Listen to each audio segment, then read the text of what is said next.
Hello friends, and welcome back to Reverence Gaming. Let's talk about rush and not getting absolutely wrecked every time you play. How often have you played a match as defenders and within 2 minutes both MCOMs are armed and within seconds of the next zone opening up, the attackers are already at the new MCOMs? Well, that's momentum, and it's your enemy. Defenders that fail to stop that initial rush by attackers will often find themselves losing the entire match in short order.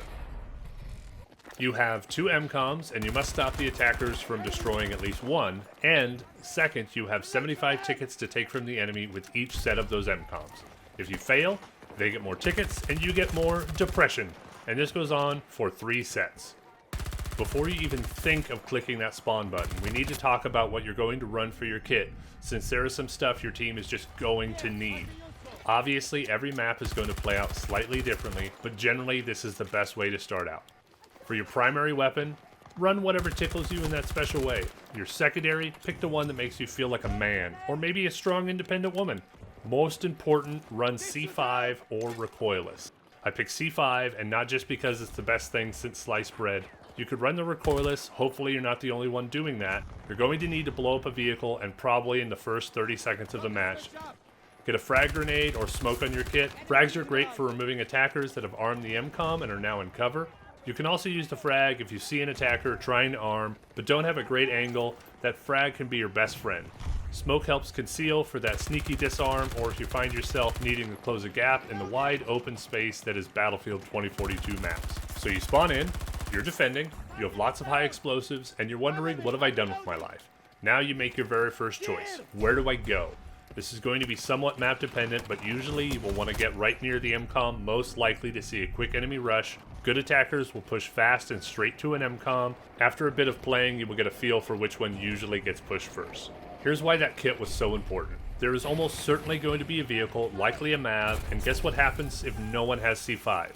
Well, you don't have to guess, because you do, and you're going to blow the crap out of that thing. You will take their mobile spawn point away and usually get several kills taking tickets away. Keeping that in mind, here's a couple of things I've observed after a stupid amount of rush. Teams that hold a tight defense on the objective, I'm talking 10 guys within 30 meters of one of the MCOMs, usually do hold. If you can get decent cover and get those revives, it makes it difficult for attackers to get through without a near full team wipe. Secondly, and this deals with momentum, teams that are able to stop that initial rush I have seen win more often than not. Momentum is not your friend, you must keep it from the enemy, or you will likely find your team getting steamrolled. So our goal is to stop them hard and fast, derailing any momentum they try to build. Now that you have dealt with that initial push, riding high on the rush of exploding all your problems away, let's talk about our next steps. Find those crucial locations on the map and work on making sure they are held. Look for obvious holes in the defense or potential routes the enemy can flank from. I found a fair bit of success doing a back and forth run or even circling around the objectives looking for people up to no good, like placing filthy insertion beacons. Man, those things are so good. Try to resist the urge to camp the beacon and simply destroy them as soon as you see them. Since you're not going to do this, and you are absolutely going to try to camp them for easy kills, I recommend keeping about 10 meters distance in some cover and don't get too greedy. After your first couple of kills, just go ahead and destroy the thing. It's always a good idea to have map knowledge of the critical points that need to be held or points that give you a great line of sight on the objective, allowing you to kill people, arming as well as protecting teammates trying to disarm from relative safety. If you're interested in some map breakdowns for attacking and defending, what routes and positioning I use, let me know in the comments below. Remember, you're just one of 16 people defending the objective, and even if you do everything right, things may still not go your way. You're just part of a team, and usually you can't decide what everyone else does, so see what's most helpful to your team and be that. Is nobody playing close defense? Well, maybe you should. Nobody working on killing the attackers' vehicles? That's always a fun job. Or maybe nobody is getting the flank clearing out the attacker's front line. If I see 10 guys practically sitting on top of the objective, that seems like a great opportunity for me to get out there and do some killing. So how do we handle things going not so well and the enemy arms one or both objectives? First, pick which one that you think you have the best chance of disarming. This is often the one with the most time left. Just ignore the other one for now. Your skill set is going to be the biggest factor on how you help get the MCOM disarmed. Are you a top fragger? Then maybe it's best you focus on securing the area and letting your teammates focus on the disarm. Alternatively, if you sometimes struggle to hit the broadside of a barn, perhaps you should focus on the smoke dolphin dive to disarm, spotting, and getting all the revives.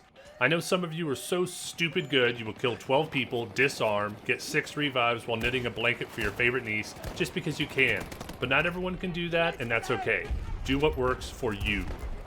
If things continue to go downhill and you lose both MCOMs, the enemy at this point has picked up a bit of momentum, and that's dangerous. Expect them to make a hard push just like the start of the match. If you're still alive after they take the objectives, you might be tempted to think, maybe it's a good idea to slow your retreat and see if you can get some quick kills and bleed some tickets from the enemy team. It's a judgment call you're going to have to make. I would usually recommend just falling back if you decide, nope, I'm straight up going to murder everyone and only go back after I've had my fill in the old zone or I die. Try to pay attention to the twitching, only mostly dead people you have downed. A lot of the time, you can rack up additional kills from the people going to revive, actually depriving the enemy of tickets right at the start of the next set. Some final general tips. When disarming, do your best to position yourself where you're least likely to get shot. I have actually chosen to disarm rather than fight simply because I could be in cover and force the guy trying to murder me to push or use a frag. It's a gamble, but it often pays off, especially when they have cover advantage and a time advantage. Remember, for defending, your KDR really doesn't matter, since you have unlimited tickets to lose and nobody is going to see your deaths anyway. Just give a quick glance at the map, and if no one is around to revive you, respawn and get back to killing. If you're going to play with friends, be sure you're not all stacking on top of each other to get the disarm. Prioritize one disarming and others securing the area.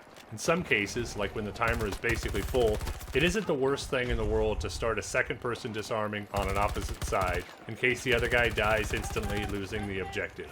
But this is not the norm. Hope you found this video helpful and entertaining. Part 2 coming soon, and if you want to see more, hit that subscribe and all that jazz. As always, God bless. Now get out there and shoot someone in the face.